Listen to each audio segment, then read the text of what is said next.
Bonjour à tous, bienvenue dans cet épisode de Focus Cardio, émission dédiée aux médecins généralistes. Thomas Cuissé, je suis cardiologue au CHU de la Timone à Marseille et je suis très heureux d'être aujourd'hui avec le professeur Gabriel Serlon, chef de service de médecine vasculaire et d'hypertension. Donc aujourd'hui, ensemble, nous allons discuter d'hypertension artérielle et notamment de la place d'une technique interventionnelle qu'est la dénervation rénale dans le panel thérapeutique des patients hypertendus et de vos patients hypertendus que vous suivez tous les jours en consultation. Donc avant de parler de cette technique, je pense que c'est intéressant, Gabriel, de revenir un petit peu à la base et à l'hypertension artérielle au sens large et peut-être de nous rappeler pourquoi aujourd'hui l'hypertension artérielle est un vrai enjeu de santé publique. Alors c'est tout d'abord un premier message de fréquence, puisque l'hypertension artérielle, c'est le premier facteur de risque cardiovasculaire le plus fréquent dans le monde et en France. Ça représente à peu près 17 millions de Français qui sont hypertendus. À peu près 30% des Français ont une hypertension artérielle. Et il y a vraiment un problème de sous-estimation de la maladie, puisque chez les patients, chez les personnes qui ont une hypertension artérielle, seule une personne sur deux le sait. Donc 50% des personnes ignorent cette maladie. Et il y a aussi un problème de sous-traitement, puisque chez les hypertendus traités, seuls 50% des patients sont équilibrés. Donc vraiment un message de fréquence, de sous-estimation de la maladie et de sous-diagnostic. D'accord, donc c'est très fréquent, sous-diagnostiqué. Peut-être qu'il faudrait dépister un petit peu plus en routine les patients. Et c'est là sans doute le rôle des médecins généralistes est absolument clé. Finalement, on parle souvent de ces fameux chiffres de tension artérielle. Mais en quoi ça va avoir un vrai impact clinique sur les événements cardiovasculaires de nos patients ? L'hypertension artérielle, c'est la première cause de mortalité neuro-cardiovasculaire, avec un risque d'AVC essentiellement qui est multiplié par 8 par rapport à une personne qui n'est pas hypertendue. Et après, le deuxième organe qui souffre de l'hypertension artérielle, c'est le rein, avec un risque qui est multiplié par 6. Et bien sûr aussi, ça peut être responsable de coronaropathie, d'artériopathie, de problèmes ophtalmologiques, mais il y a vraiment une grosse répercussion sur les AVC et la maladie rénale chronique. Donc c'est un problème silencieux, mais qui entraîne de graves conséquences. Globalement, ça touche un peu les vaisseaux globalement. Exactement. Ouais. Donc, comme tu dis, c'est vraiment un tueur silencieux. Et d'où probablement la sous-estimation et le sous-diagnostic, le sous-traitement, parce que les patients sont asymptomatiques. Et que malheureusement, quand la complication, elle est là, elle peut être très tôt et elle peut être fatale. Et malheureusement aussi, elle peut donner du handicap avec les patients qui, après un AVC, vont rester gravement atteints. D'accord. Et on parlait finalement de ces chiffres. Bon, on a tous en tête des chiffres.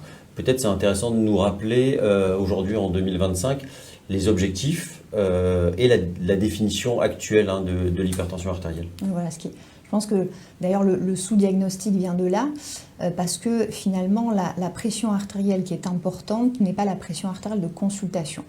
Si on rappelle la définition de l'hypertension artérielle, ça va être tout d'abord bien sûr une mesure en consultation qui va être effectuée. Et si les valeurs sont au-delà de 140 mm de mercure de systolique et ou 90 mm de mercure de diastolique, on va suspecter une hypertension artérielle. Il est recommandé de faire 3 mesures d'affilée, la moyenne des 2 dernières mesures. Et si donc les valeurs sont au-delà, on va conseiller de faire des mesures ambulatoires pour confirmer le diagnostic d'hypertension artérielle. Et c'est souvent là que c'est mal fait ou insuffisamment fait, parce que les mesures ambulatoires sont faites mais pas forcément vues ou ne sont pas faites. Ouais, ça nous amène finalement à bien réfléchir parce qu'il y a le chiffre qu'on connaît tous, mais c'est comment on va essayer de le mesurer. C'est-à-dire qu'est-ce qu'on le fait nous-mêmes, est-ce que c'est la tension qu'on prend au patient en consultation et parfois il arrive en ayant monté 10 étages et donc il a une tension un peu élevée. Et puis par contre, d'après ce que tu dis, il faut plutôt envisager des mesures un peu plus précises et un peu plus sur le long terme. Tout à fait, puisque en fait, quand on prend la pression artérielle en consultation, dans 30% des cas, il y a cet effet blouse blanche qui est là, qui est totalement inconscient, mais qui va faire que la pression monte. Et donc pour ne pas faire du surdiagnostic, on va faire des mesures ambulatoires. D'accord. Est-ce que ces tensiomètres qui sont finalement dans toutes les pharmacies, là, où on arrive en courant, on se prend la tension, est-ce que tu penses que c'est une bonne idée finalement, ou ça peut être dangereux? Ça permet déjà de faire du diagnostic et déjà aller d'orienter. Donc si on parle des mesures ambulatoires, il y en a 2 types. Tout d'abord, on va conseiller l'automesure tensionnelle avec donc un appareil automatique avec un brassard huméral. Mais le patient n'en a pas forcément, donc il faut parfois le prêter ou l'acheter. Et donc, on va conseiller de faire la règle des 3, qui va être 3 mesures le matin, 3 mesures le soir, 3 fois d'affilée. Et avec cette technique, on va retenir le diagnostic d'hypertension artérielle si les valeurs sont supérieures à 135 et ou 85. D'accord. Donc, règle des 3, automesure. Puis après, il y a vraiment le gold standard, le top, mais qui est difficile à obtenir parce que c'est sur rendez-vous. C'est la mesure ambulatoire de la pression artérielle, donc holter tensionnel, où là on a beaucoup de mesures, on a une moyenne, et là le diagnostic c'est 130 et 80 mm de mercure. Donc c'est un petit peu plus bas, parce que justement il y a cet effet de stress qui est censé ne pas être là. Oui, parce que c'est une mesure silencieuse toute la journée. Exactement. D'accord. Et justement, on disait pour les médecins généralistes qui nous écoutent aujourd'hui, qu'est-ce que tu donnerais comme conseil finalement pour optimiser finalement ce flux de patients hypertendus? Parce que tu l'as dit, c'est un patient sur 3, donc c'est énorme. Une journée, médecin généraliste, il va forcément en voir 5 ou 6. Donc quel petit conseil tu pourrais lui donner au quotidien pour optimiser la prise en charge de ces patients fréquents et potentiellement graves? Je crois vraiment la difficulté, c'est que comme il y a cet effet blouse blanche, il y a beaucoup de patients qui ont une pression artérielle élevée et donc il faut insister sur les mesures ambulatoires et donc revoir déjà les patients avec ces mesures ambulatoires. Après, bien faire un bilan à la fois clinique et paraclinique de première consultation de l'hypertendu pour essentiellement éliminer les causes d'hypertension artérielle secondaire par un interrogatoire, par une biologie. Ça va être la kaliémie, la fonction rénale, la bandelette urinaire, des petites choses, et aussi éliminer un patient qui serait grave d'emblée, c'est-à-dire qui aurait des complications cardiovasculaires. Ça va être la créate, des signes d'artériopathie. Puis ensuite, ça va être d'aborder la prise en charge thérapeutique avec un temps important, je pense, dédié à la prise en charge du mode de vie et des règles diététiques en insistant du coup sur un pilier qui va être manger moins de sel, et pas que avec la salière, mais surtout les aliments riches en sel, donc la charcuterie, le fromage, le pain. Ensuite, la perte de poids, à peu près 5 kg est recommandée, et de l'activité physique régulière, à peu près 30 minutes tous les jours. Et avec ce pilier, on arrive à faire baisser la pression artérielle jusqu'à 10 mm de mercure. Et on commence toujours par ça, avant de mettre en route un traitement? Alors la base, c'est ça, parce que de prendre le temps d'expliquer aux patients ce pilier, ça va lui faire comprendre que pour nous médecins, c'est important. Parce que nous, on a tendance à le banaliser, à ne pas en parler parce qu'on pense que c'est évident. Mais il est très important de rappeler ça aux patients. Et puis après, en fonction du niveau de risque cardiovasculaire, on va d'emblée passer à un traitement médicamenteux associé aux règles diététiques. Par exemple, une personne jeune sans facteur de risque cardiovasculaire, avec une petite hypertension artérielle, on va insister sur les règles diététiques. Quelqu'un de plus âgé, qui est déjà diabétique, obèse, qui fume, là on va au risque cardiovasculaire. Donc, finalement, on initie en fonction du niveau de risque cardiovasculaire. Et justement, alors je suis sûr que nos collègues médecins généralistes, même moi, je t'avoue parfois, il y a tellement d'antihypertenseurs, il y en a toujours, il y en a plein de nouveaux. Est-ce que tu peux nous donner une petite recette un peu simple, c'est-à-dire par quoi on commence finalement quand on découvre un patient hypertendu dans la médecine finalement de cabinet du quotidien? Donc, on va parler d'abord scientifique, on va parler des recommandations les recommandations actuelles proposent une bithérapie d'emblée par bloqueur du système rénin-angiotensin-aldostérone et anticalcique ou diurétique. Maintenant, dans la pratique au quotidien, il est vrai que chez un patient qui a une petite hypertension artérielle, moi je débute par une monothérapie avec un bloqueur du système rénin-angiotensin-aldostérone parce qu'ils sont parfois ils sont très répondeurs et le risque de d'emblée passer par une bithérapie, c'est d'être trop efficace, avoir des patients du coup qui sont hypotendus, pas bien, et qui vont arrêter leur traitement parce que c'est trop puissant. Donc la bithérapie, mais pensez quand même à la monothérapie dans les HTA de grade 1 chez le patient jeune pour ne pas qu'il soit surtraité. Oui, pour pas finalement aggraver la non-adhérence dans les années qui viennent. Peut-être une question, je suis sûr que se posent souvent les médecins généralistes, c'est est-ce que mon patient hypertendu doit voir un cardiologue? Ça, c'est une question. Alors, c'est une très bonne question. Alors, le problème, c'est qu'en effet, comme il y a beaucoup de patients, l'idéal, ça serait peut-être l'idéal que tous ces patients voient un cardiologue.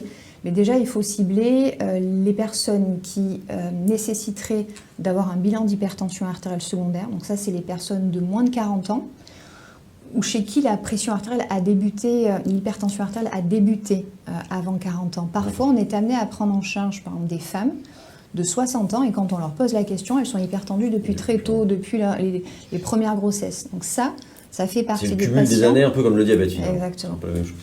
Donc les patients qui ont développé une hypertension artérielle avant de 40 ans, c'est important de les adresser en consultation cardiologique.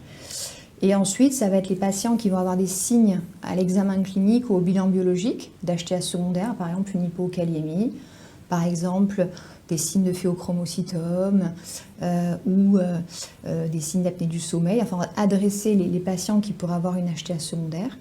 Et après, c'est les patients qui vont être à haut risque cardiovasculaire, donc qui vont cumuler les facteurs de risque cardiovasculaire. Donc, pas tous, c'est plutôt essayer de sélectionner ceux qui en ont besoin, et même pour des raisons pratiques, parce qu'on sait que ça peut être parfois compliqué.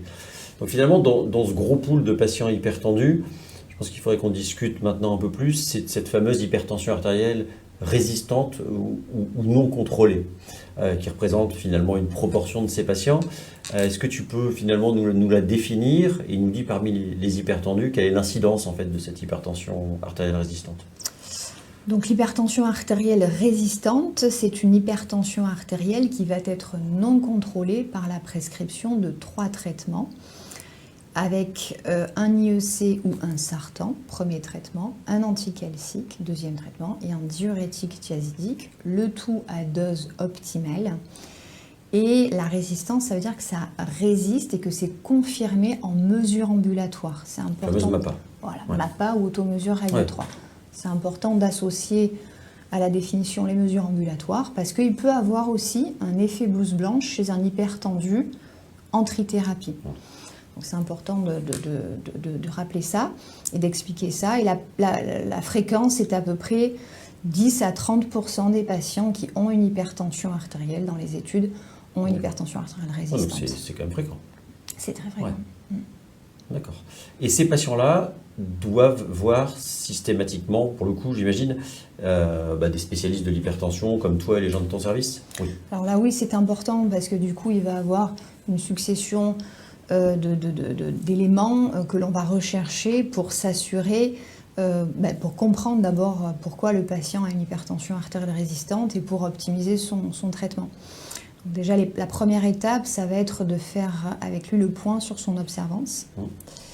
Ensuite, on va regarder qu'il n'y ait pas de médicaments qui vont interférer avec ou générer de l'hypertension artérielle. Un exemple très simple, c'est la contraception œstroprogestative chez la femme, ou les anti-inflammatoires non stéroïdiens, la corticothérapie, ou des traitements oncologiques parfois.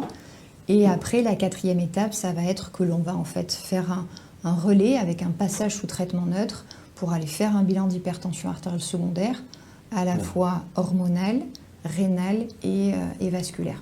D'accord. Donc tu parlais justement de l'observance. Quand tu reçois ces patients qui sont étiquetés hypertension artérielle résistante, finalement l'idée c'est de vérifier qu'ils ne soient pas eux-mêmes résistants au fait de prendre les médicaments. Est-ce que tu as des outils à partager sur justement l'évaluation de cette observance ? Alors, c'est très difficile quand on regarde les études sur les patients qui ont une hypertension artérielle résistante. La fréquence, c'est que donc on arrive en fait à doser les médicaments, un patient sur 2 et non observant ou mal observant. Et il y a 2 types de patients, des patients finalement qui oublient et qui le disent, et puis il y a des patients pour qui c'est psychologiquement plus difficile. En fait, il y a un blocage, c'est parfois inconscient, et là on a du mal à vraiment savoir qu'ils sont inobservants. Il y a 2 techniques. Il y a d'abord un questionnaire clinique qui a été développé par le professeur Girard à Paris, qui est un questionnaire en 6 questions, dont par exemple, est-ce que vous pensez prendre beaucoup de traitements ? Est-ce que vous en oubliez parfois ? Et donc ça nous permet de cibler les patients qui ont un problème avec leur traitement. Puis après, il y a l'étape du plus riche, c'est-à-dire on peut doser les médicaments antihypertenseurs dans certains CHU. C'est cher, mais on peut le faire. Et ça nous permet du coup après d'aller discuter avec le patient, mais c'est difficile de discuter avec lui d'observance parce que parfois ils ne le reconnaissent pas. Il y a un déni. Et pas de blister électronique. Enfin, après, c'est pas parce qu'il prend le comprimé qu'il l'avale. Ça peut... Oui, exactement. Alors, il y a des stratégies, en effet, faire passer des infirmières tous les jours pour délivrer les traitements, prescrire un pilulier, en parler à l'entourage, il y a des stratégies. Ouais. Pareil, d'en parler, ça permet de faire prendre conscience aux patients que c'est important pour nous. Mais c'est un gros frein à l'équilibre. Ouais. Il y avait eu des techniques d'envoi de SMS, notamment je sais que ça avait été fait chez le coronarien pour qu'ils prennent ces antiplaquettaires après les stents. Donc c'est vrai qu'il y a encore sans doute beaucoup de choses à faire.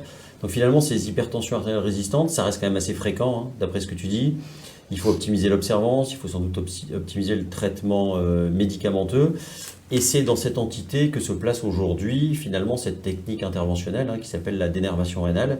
Et peut-être avant d'en parler et détailler un petit peu avec nos collègues médecins généralistes les détails, les indications et puis le déroulement de cette technique, on peut peut-être voir un petit reportage d'une consultation de toi à la Timone où justement t'expliques après avoir identifié une patiente comme une hypertension artérielle résistante et tu lui expliques un petit peu pourquoi tu lui proposes cette technique. Donc voilà, je vous propose de voir ça et on se retrouve juste après. J'ai entendu parler de la dénervation de l'artère rénale.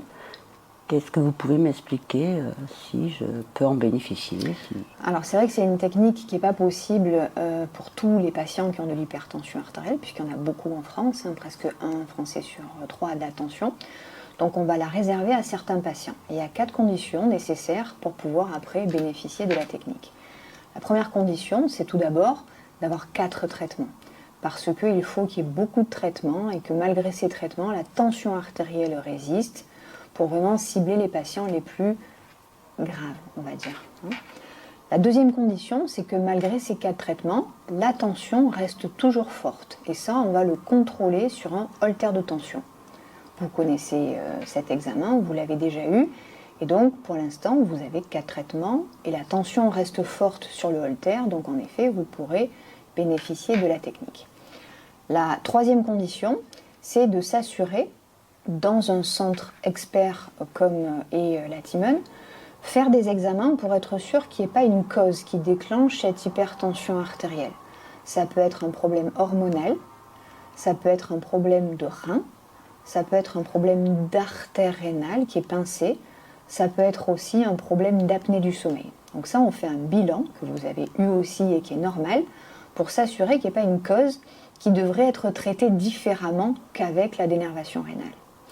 Puis après, la quatrième étape, elle est plus, peut-on faire la technique ou pas? C'est-à-dire qu'on va regarder en scanner les artères rénales pour savoir si on va pouvoir faire la procédure ou, si jamais il y a un rétrécissement important sur cette artère, on ne pourra pas aller faire la procédure. Très bien. Et ça se passe comment? Qu'est-ce qu'on fait? Alors, c'est d'abord une procédure qui se passe au bloc opératoire. Ça se fait sous anesthésie générale pour que le patient ne bouge pas et parce que ça peut être un peu douloureux par moment. C'est pour ça que vous avez eu la consultation d'anesthésie générale et ça se pratique par un cardiologue interventionnel ou un radiologue interventionnel, que je ne suis pas.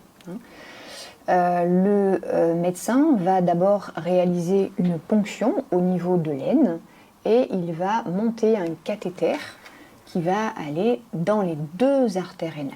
Et une fois qu'il est placé à cet endroit, je vais vous montrer sur ce schéma, le cathéter donc est placé au niveau des artères rénales et là, le principe de la dénervation rénale, c'est d'aller délivrer, donc ce cathéter en fait va envoyer un courant qui est une énergie thermique, c'est de la radiofréquence, c'est comme un courant électrique très faible, mais l'idée de ce courant, c'est d'aller casser la connexion qu'il y a entre les fibres, les nerfs, qui sont là représentés en orange, qui entourent l'artère rénale, et donc casser cette connexion avec l'artère rénale. Et le principe, c'est par cette déconnexion entre les cellules nerveuses et l'artère rénale va se réouvrir un petit peu. Il y a certaines hormones qui vont arrêter d'être fabriquées et ça va permettre de faire baisser la tension artérielle.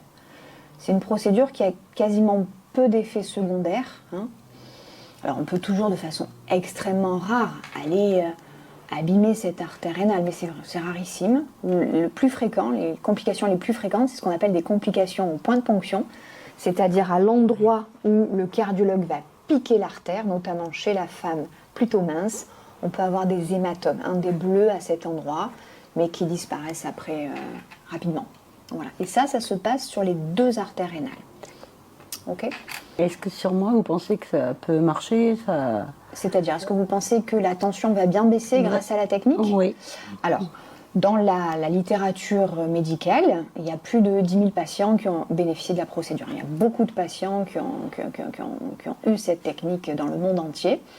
Et en moyenne, dans les études, il y a une baisse de 10 mm de mercure de la pression artérielle. Ça correspond à 1 point. Quand on arrondit en consultation et qu'on dit par exemple 15, 7, eh bien ça permet de passer de 15 à 14. Et ça, une baisse de 10 mm de mercure, quand on regarde le risque cardiovasculaire auquel ça représente, ça fait baisser de 20% les événements cardiovasculaires à 10 ans. Donc en fait, de faire baisser rien que de 10 mm de mercure, il y a un bénéfice, ça vous permet d'éviter des AVC, des infarctus, des artérites et même une mort d'origine cardiovasculaire. Donc ça, c'est la moyenne globale. 10 mm de mercure, ça correspond à peu près à l'efficacité d'un médicament. Vous en avez 4. Donc c'est vrai qu'on va peut-être pas arriver à arrêter tous les médicaments, mais au moins, l'idée c'est déjà, qu'elle soit équilibrée, et peut-être d'arriver à baisser de 1 ou de 2 cachets. Car en effet, on a du mal à cibler quels patients vont être répondeurs à cette technique. Il y en a qui ne vont pas répondre, il y en a qui ça ne va pas trop bien marcher. On va gagner 5 mm de mercure. Et à l'opposé, on a des patients qui vont pouvoir baisser leur pression artérielle de 25-30 mm de mercure, d'être des très bons répondeurs. Ça, notamment chez les patientes un peu stressées, nerveuses, comme vous l'êtes. Donc, il y a un bon espoir pour que ça marche et qu'on puisse peut-être, pas tout arrêter, mais au moins équilibrer la tension et surtout réduire le nombre de traitements, puisqu'actuellement, vous avez en tout 5 molécules réparties sous forme de 3 cachets. C'est un très beau reportage, Gabrielle, et c'est vrai que je pense que pour nos collègues médecins généralistes qui nous suivent, je pense que c'est vraiment intéressant de voir comment, d'une part, tu as identifié la bonne candidate, et ensuite comment tu lui expliques les choses, et puis vraiment en toute transparence, c'est-à-dire sur pourquoi ça marche, comment ça marche, et qu'est-ce qu'il peut y avoir comme complications. C'est vrai que je trouve que c'est un très bel exemple d'information médicale qu'il faudrait montrer beaucoup. Peut-être pour reprendre les choses, Gabrielle, je pense que ce qui est important, c'est qu'on l'a dit un petit peu, mais comment ça se passe? Qui pose l'indication? C'est-à-dire qu'entre le moment où effectivement on a cette hypertension artérielle résistante et le moment où on a décidé de faire la procédure, comme ça a l'air d'être le cas pour cette patiente, comment ça se passe? C'est quoi un peu le process? Alors, déjà la première étape, c'est d'avoir un patient qui a une hypertension artérielle résistante sous trithérapie, confirmée en mesure ambulatoire. Après, ces patients vont être adressés et avant une procédure de dénervation rénale, il faut qu'ils soient adressés en centre expert européen d'excellence en hypertension artérielle. Il y a une vingtaine de centres qui sont reconnus comme tels par la Société européenne d'hypertension artérielle en France. Et les conditions de remboursement de la technique de dénervation en France... C'est d'être screené dans ces centres. ...exige... Voilà, d'accord. Et dans la région, pour faire simple, dans la région PACA, Marseille est le centre... D'accord, c'est le centre de référence. Avec ton service, d'accord, mais c'est important. Et donc, une fois que ces patients arrivent à notre consultation, on va s'assurer de ce qu'on a dit, c'est-à-dire de l'observance, ou en tout cas rappeler l'observance, effectuer un bilan d'hypertension artérielle secondaire, passer en quadrithérapie, c'est-à-dire en rajoutant un bloqueur de l'aldostérone, parce qu'il y a souvent un profil quand même d'hyperaldostéronisme primaire, ou en tout cas une sensibilité au bloqueur de l'aldostérone. Et s'il y a encore une résistance à cette quadrithérapie, on va après parler avec le patient de la dénervation rénale. Si le patient est favorable à ce qu'on fasse la technique, à ce moment-là, on va le valider en réunion de concertation pluridisciplinaire qui associe les cardiologues, les médecins vasculaires, les radiologues vasculaires, les cardiologues interventionnels. Et si tout le monde est d'accord, et notamment qu'il y a une bonne anatomie de l'artère rénale, eh bien, le patient va être Donc, traité. Pour qu'on se comprenne bien, aujourd'hui, c'est vraiment un complément au traitement médicamenteux en cas d'hypertension artérielle non contrôlée, mais certainement pas une alternative aujourd'hui en 2025. En 2025, ce n'est pas une alternative à la prise en charge des traitements médicamenteux. Et pour nous expliquer simplement, comme tu l'as bien fait d'ailleurs à la patiente, comment ça marche en fait? Pourquoi la dénervation rénale baisse la tension artérielle? Donc l'idée en fait c'est de donner des clés aux médecins généralistes pour qu'eux-mêmes après puissent Exactement. expliquer la procédure si jamais ils ont cette technique en tête pour leurs patients. Donc je rappelle en fait qu'il y a des fibres sympathiques qui connectent les artères rénales et le cerveau. Il y a donc des fibres afférentes qui vont des reins vers le cerveau et quand elles sont stimulées, ça va entraîner une vasoconstriction, ça va entraîner une hypertrophie ventriculaire gauche, ça va entraîner un surrisque d'apnée du sommeil et donc de développer de l'hypertension artérielle. Et quand les fibres efférentes qui vont du cerveau au rein sont activées, il va y avoir une baisse du flux intrarénal, il va y avoir une augmentation de la rénine, une augmentation de la rétention hydrosodée. Et donc tous ces phénomènes, fibres afférentes, fibres efférentes, vasoconstriction, apnée du sommeil, rétention, ça va faire développer de l'hypertension artérielle. Oui. L'idée de la dénervation rénale, c'est d'aller déconnecter ces fibres sympathiques et donc de jouer sur différents volets de l'hypertension artérielle, rétention hydrosodée, vasoconstriction. D'accord, très clair. Très clair. Et dans notre spécialité, on a de la chance, hein, on est beaucoup dans ce qu'on appelle l'evidence-based medicine, c'est-à-dire qu'on base beaucoup nos pratiques sur des études. Et est-ce que tu pourrais justement nous dire sur quoi repose aujourd'hui en termes d'études? Il y en a eu beaucoup, hein, on ne va pas tout faire maintenant, mais les grandes idées des études qui justifient justement l'utilisation de la dénervation rénale.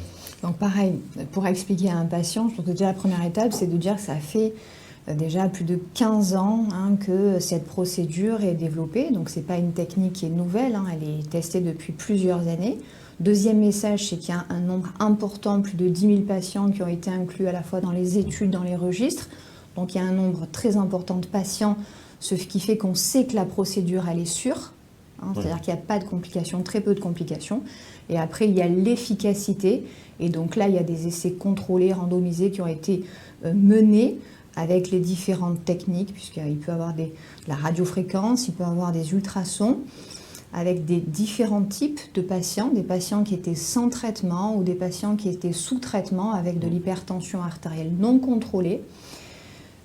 C'est des patients pour qui le bras contrôle est allé assez loin, puisqu'on a fait des procédures qu'on appelle sham, c'est-à-dire que les patients étaient endormis, on leur a fait croire qu'ils avaient la procédure pour aller jusqu'au bout en fait. Pour pas avoir l'effet finalement placebo. Voilà. Donc on est allé quand même jusqu'au bout du bras contrôle. Et donc quand on analyse ces différentes études, on a une réduction de la pression artérielle en consultation qui est de l'ordre de 10 à 15 mm de mercure et en mesure ambulatoire de la pression artérielle entre 5 à 10 mm de mercure. Et on a en fait un effet qui dure dans le temps puisqu'on a des études qui vont maintenant jusqu'à plus de 3 ans en termes d'efficacité. Et on sait que cette réduction de 10 mm, c'est juste un chiffre, mais on sait que c'est relié dans les registres à une vraie réduction du risque de complications cardiovasculaires liées à l'hypertension. Juste ces 10 mm de mercure dont tu parles. C'est exactement, voilà, on a l'impression que 10 mm, c'est pas grand-chose. Et quand on reprend en fait des études qui se sont intéressées à la baisse tensionnelle, alors ce n'est pas des études avec la dénervation, mais qui ont corrélé la baisse tensionnelle avec les événements cardiovasculaires, on sait qu'une baisse de 10 mm de mercure, ça fait baisser de 20% les événements cardiovasculaires. Donc c'est très important. Donc on a un besoin clinique, tu nous l'as bien dit, c'est l'hypertension résistante. On a des études qui nous montrent que c'est sûr et efficace. Donc à la lumière de tout ça, on en est où en France aujourd'hui en 2025 et à qui on propose dans ton service la procédure de dénervation rénale?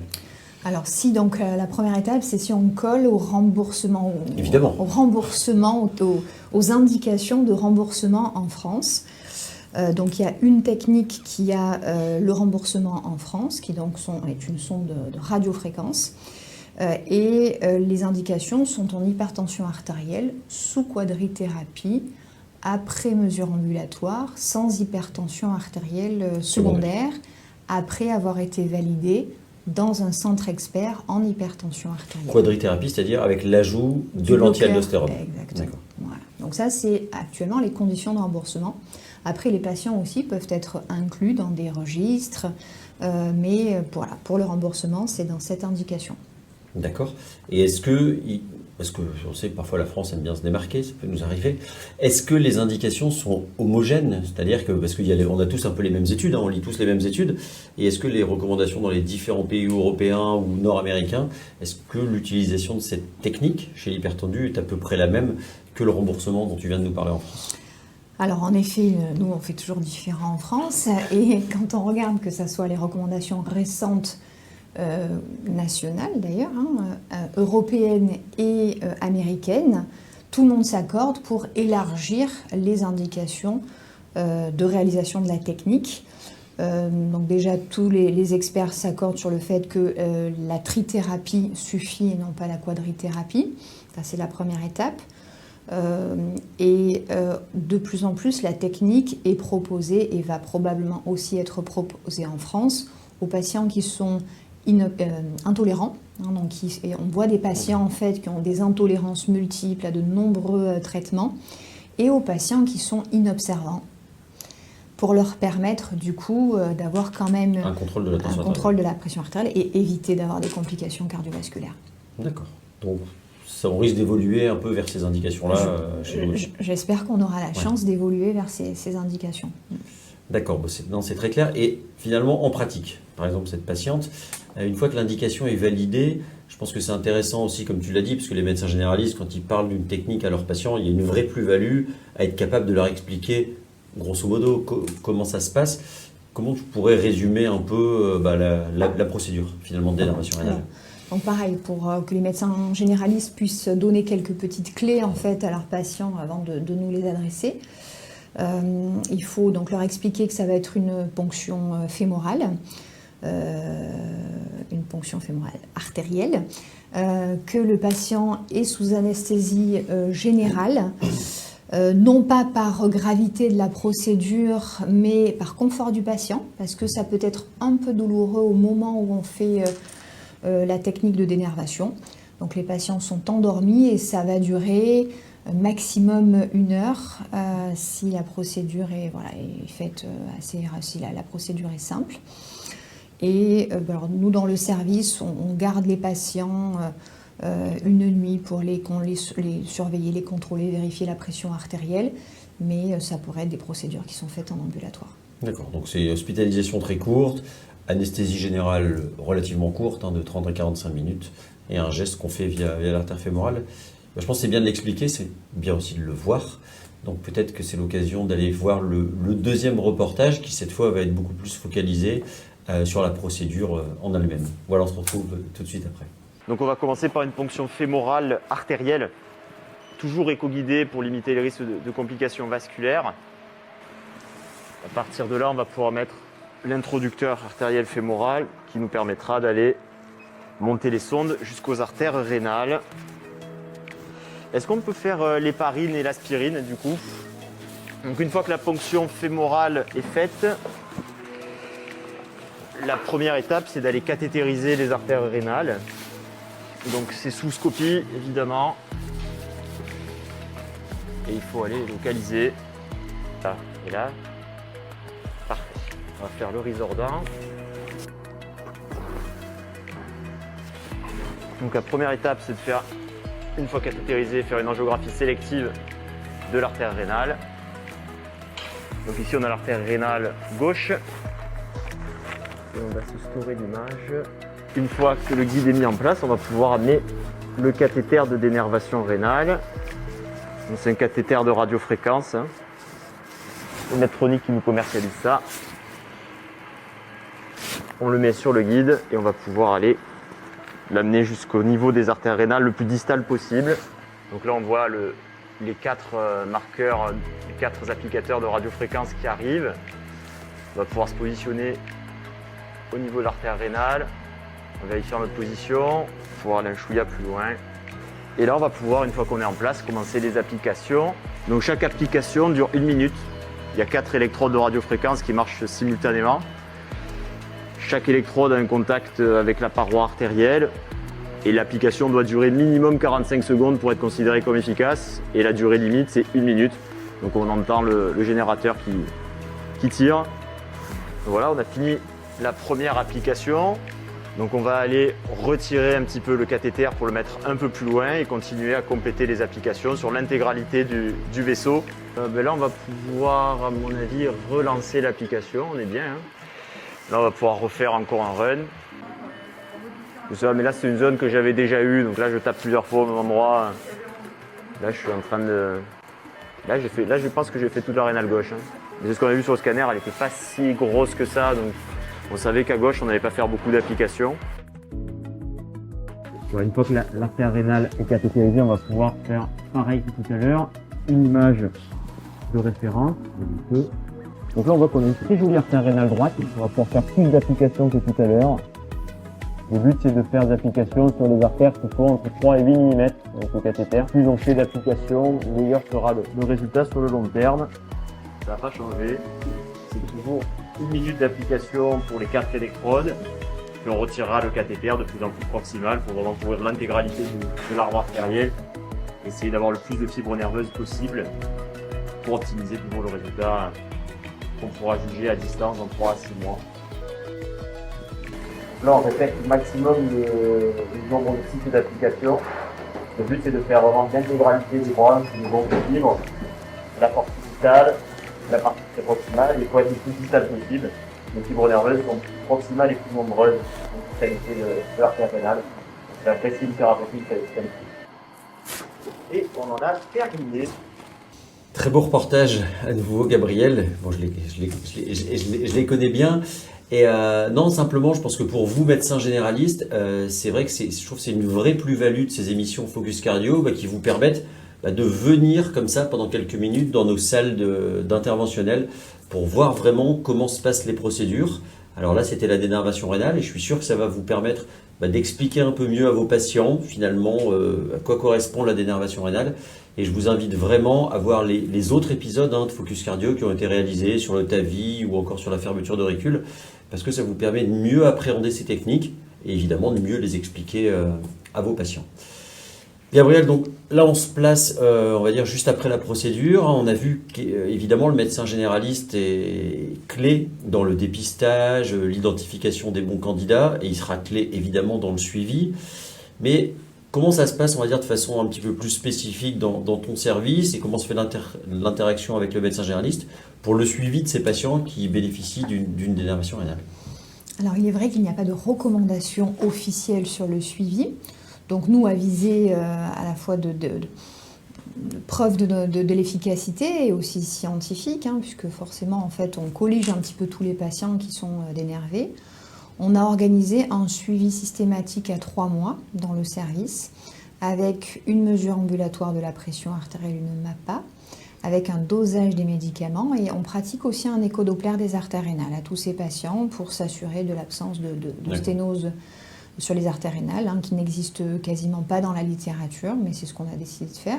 On fait la même chose à 6 mois et à 1 an. Et ensuite, on a tendance à reconfier le patient au cardiologue traitant qui nous l'a adressé. Le médecin traitant, dans toute cette période et après, est très important, puisque c'est lui qui va faire aussi le lien entre les spécialistes avec le patient et qui va nous aider aussi à adapter les traitements, puisque l'idée aussi, c'est d'arriver à baisser les traitements. Et comme les patients ne vont pas être suivis par nous toutes les semaines au début, c'est pas possible. Donc le médecin traitant a vraiment une place à avoir sur ces premiers mois. C'est la question qu'on a souvent justement de votre part, de la part des médecins généralistes, c'est de savoir si après une dénervation rénale, on va pouvoir baisser les traitements, ou s'il va falloir garder finalement ceinture et bretelles pour l'hypertension, ou si le fait de faire la dénervation rénale va permettre d'alléger un peu le traitement médicamenteux. Alors les données, elles sont assez variées. D'être sûr de baisser les traitements, ça, ce n'est pas possible. En moyenne, on a vu qu'il y a une réduction de 10 mm de mercure. Donc déjà, le but, c'est d'équilibrer le patient, qu'il ait une pression artérielle équilibrée avec sa thérapeutique. Mais bien sûr, après, l'idéal, c'est de pouvoir essayer de baisser 1, 2, ou pourquoi pas arrêter aussi les médicaments. Et justement, est-ce que, c'est une question importante, est-ce que tous les patients répondent de la même manière à la dénervation rénale? Parce que tu parles est-ce que c'est 10,0 mm de mercure pour tous les patients? J'imagine que non, mais voilà. Et c'est ça qui est très intéressant, et c'est ça qui serait bien d'arriver à cibler en fait dans les futures études, c'est quels sont les patients les plus répondeurs. Parce qu'on voit qu'il y a des réponses qui sont assez différentes, avec des patients qui peuvent perdre jusqu'à 20-30 mm de mercure et d'autres qui ne vont pas trop bouger. Guérir quasiment de leur hypertension. Voilà. Et ce qui est intéressant, c'est qu'en fait, les répondeurs, c'est souvent les sujets jeunes qui ont une hyperadrénergie. Et donc, sur ces profils de patients, c'est en effet intéressant de les suivre de façon rapprochée, y compris avec le médecin généraliste, pour adapter et baisser les traitements pour pas qu'ils soient trop en hypotension artérielle et qu'après, ça leur entraîne des symptômes qui feraient qu'ils ne seraient pas bien. Et est-ce que le fait que ça marche mieux chez les jeunes, alors peut-être que c'est un mauvais raccourci, mais est-ce qu'on ne se dit pas que finalement parfois on fait la dénervation rénale un peu trop tard? C'est-à-dire que la maladie elle est là depuis des années, elle est traitée depuis des années, et un peu en bout de course on essaie de proposer la dénervation rénale. Est-ce qu'on ne peut pas imaginer de faire arriver cette technique interventionnelle un petit peu plus tôt dans l'histoire naturelle de la maladie? C'est ce que j'espère qui se passera dans les futures années. Il fallait bien montrer que la technique est efficace, sélectionner des patients graves pour montrer qu'il y avait une réduction tensionnelle. C'est vrai que souvent ces patients, et d'où l'intérêt aussi quand même d'avoir à nos côtés les radiologues vasculaires qui vont regarder le scanner et nous montrer si l'aorte est très calcifiée, on sait que ça ne va pas être des bons répondeurs. Mais bien sûr qu'au plus tôt on pourrait prendre les patients et probablement au plus tôt on pourrait arriver peut-être à normaliser leur pression artérielle sans traitement. Mais ça, il faut le démontrer. Et justement, je voulais finir avec une question facile pour toi. Comment tu vois la dénervation rénale en 2040 ? C'est une bonne question. L'avenir nous le dira. Ce que tu espères, on va dire. Je pense qu'il y aura la place des médicaments et la place de la dénervation rénale. Je ne suis pas certaine que la dénervation rénale remplace vraiment les traitements, mais j'espère croissante quand même. Voilà, qu'elle prendra une place plus importante, et notamment pour ces patients qui supportent mal les traitements, qui ne souhaitent pas les prendre, ça sera une bonne solution quand même de les protéger. Donc ce sera les deux, mais peut-être la dénervation rénale, on va dire plus souvent et peut-être plus tôt. Exactement. C'est ça, c'est un Parfait. bon résumé. Merci beaucoup Gabriel. Eh bien, merci à vous d'avoir assisté à cet épisode de Focus Cardio. J'espère que ça vous aidera dans votre pratique, dans la prise en charge de vos patients hypertendus, pour pouvoir leur expliquer effectivement les différents moyens thérapeutiques entre l'hygiène de vie, les médicaments, les stratégies interventionnelles comme la dénervation rénale. Et je vous invite vraiment à vous construire un réseau de soins autour de vous et de vous rapprocher des cardiologues, des centres d'excellence pour pouvoir proposer la meilleure option à ces patients. Donc, à nouveau, un grand merci d'avoir participé à l'émission Focus Cardio. Nous vous invitons à nous suivre sur les réseaux sociaux, Facebook, Instagram, LinkedIn et évidemment également aussi à visionner les autres épisodes de Focus Cardio.